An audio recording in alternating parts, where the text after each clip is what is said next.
Howdy chaps, and welcome back to another video. It's been a bit of time since I've done one, mainly because, well, I've had no content. I haven't had anything even remotely interesting to film. However, I have been busy, so I should be able to play a bit of a catch-up on you on what I have been doing. Alrighty, welcome back after the intro. So I have been busy.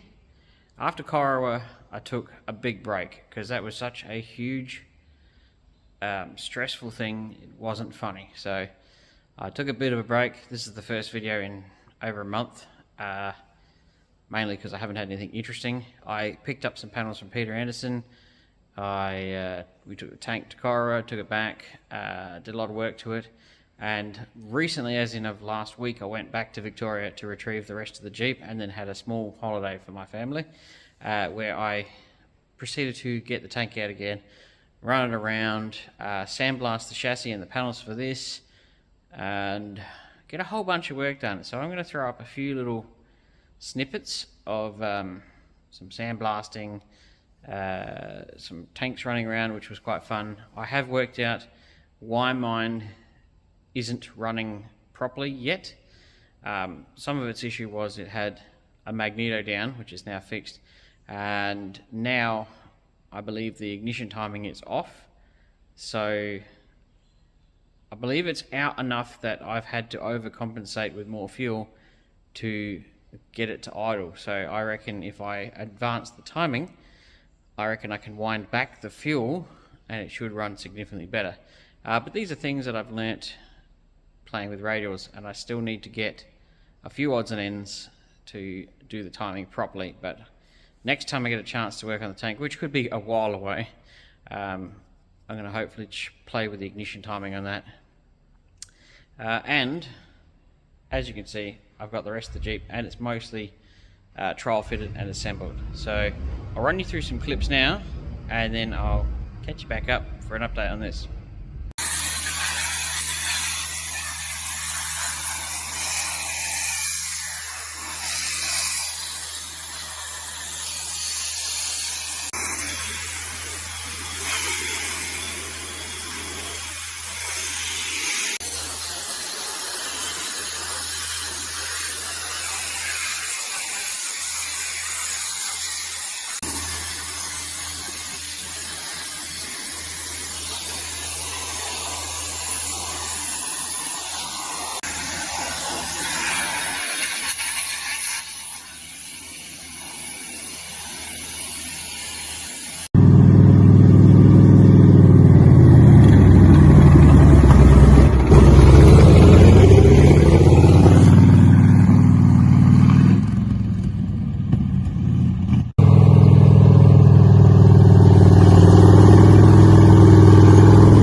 please ignore the neighbours over there who are, I think it's LS Customs or something like that. They do V8s all the time. So here's the Jeep.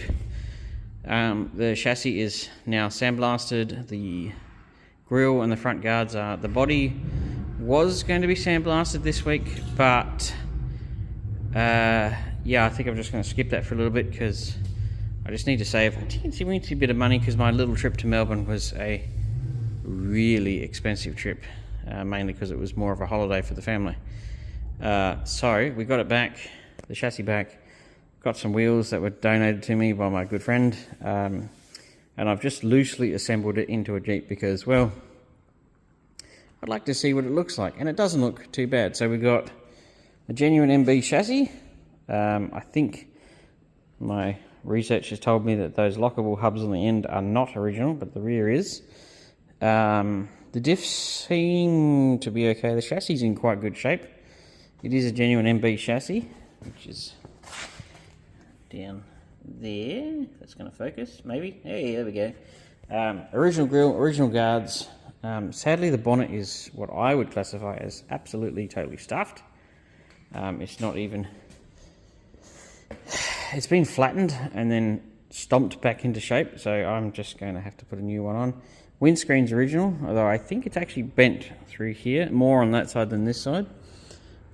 These have a really cool feature, so if you wind these out, the whole windscreen swings out, and then of course you can actually tilt the whole windscreen forward.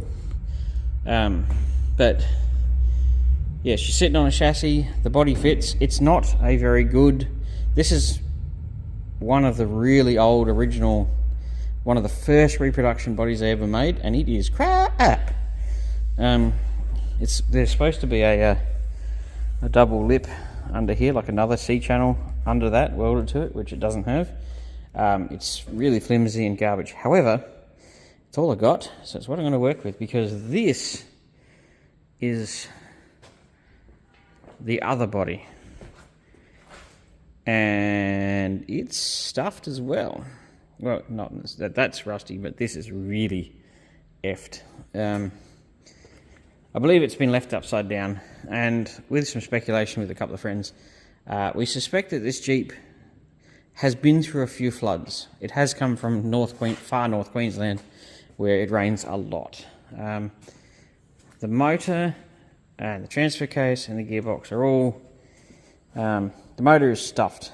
The cam is seized in the block. The valves are seized in the block. It's also got a rust hole. Well, actually, see that hole there?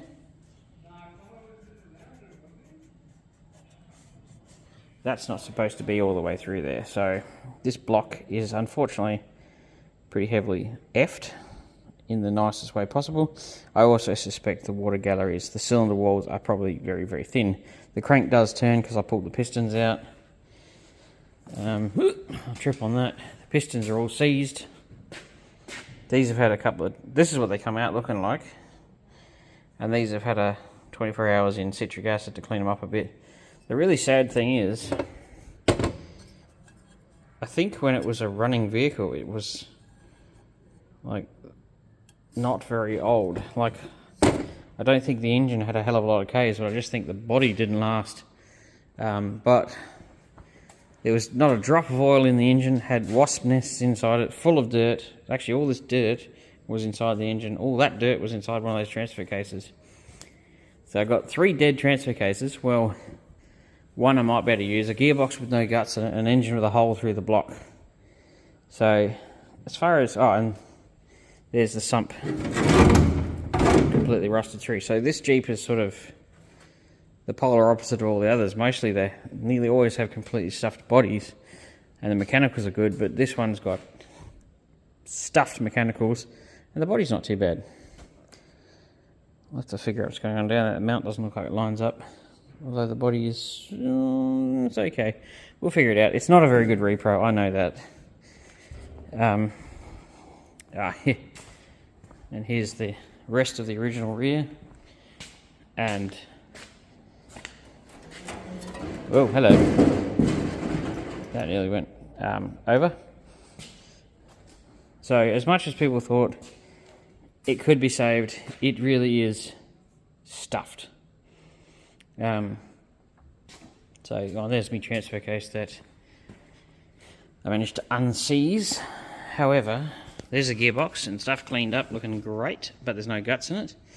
But I can't believe I managed to free this up. But if you look at that, we're not talking. Look how thin that tooth is. But it's a miracle that even freed up. That spent a night in citric acid, and then a bit of backwards and forwardsing, and it come good. Real shame, because even that doesn't have much wear on it. It's just suffered from neglect, which is a real bummer. Anyway, so if anybody on this side of the planet, as in Adelaide, close to Victoria, has a motor, a 4-cylinder, I believe their nickname is a Go Devil, whatever it is, the Flathead 4, please let me know, because I'd need to find another block.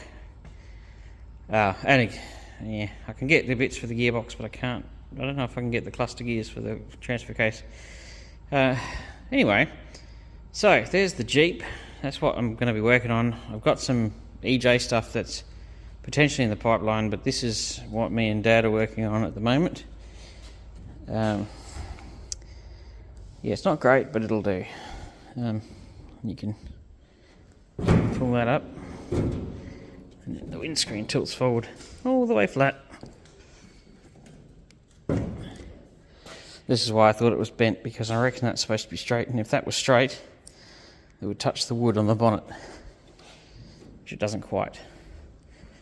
The tyres are also massive. They're way bigger than they should be, but it does look cool. If you want an off-roader, I sort of think a Jeep would be pretty cool, because it's fairly go-kart-like. And check out the ground clearance. You can park a bus under that. So I'm pretty excited about this. A little bit disappointed in the mechanicals, which are cacti. But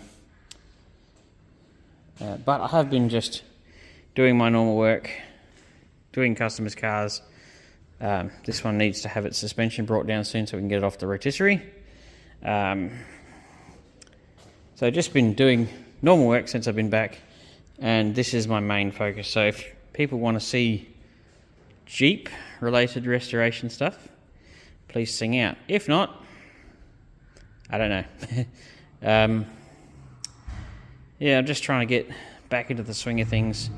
I sort of realised that the channel's sort of moved towards military vehicles, but seeing as the channel was sort of, for me originally, I guess I'm enjoying it, so I love military vehicles and tanks and stuff, so you'll probably see some more of that stuff in the future, and definitely seeing more Jeep videos. I don't think I'm going to go to the extreme of all the other people who do Jeep videos where they're really, really in depth, but I think I might just keep doing an update here and there on it, and I'm going to do the EJ soon, but I'm still figuring that one out yet. I've got to have a bit of space, so yeah, just working things out, trying to get back into the rhythm after the big event of getting the tank done and Corowa, and then getting back and then going straight back to Victoria literally a month later. Everything is everywhere, but that looks pretty cool, don't you think? Anyway, I hope you enjoyed the videos, the little running the tank around and whatnot. And yes, I am still alive. I still watch YouTube and keep up to date with everybody, so I'm not gone. I've just taken a bit of a break, which is always good for your mental health. So I'll see you on the next one, chaps.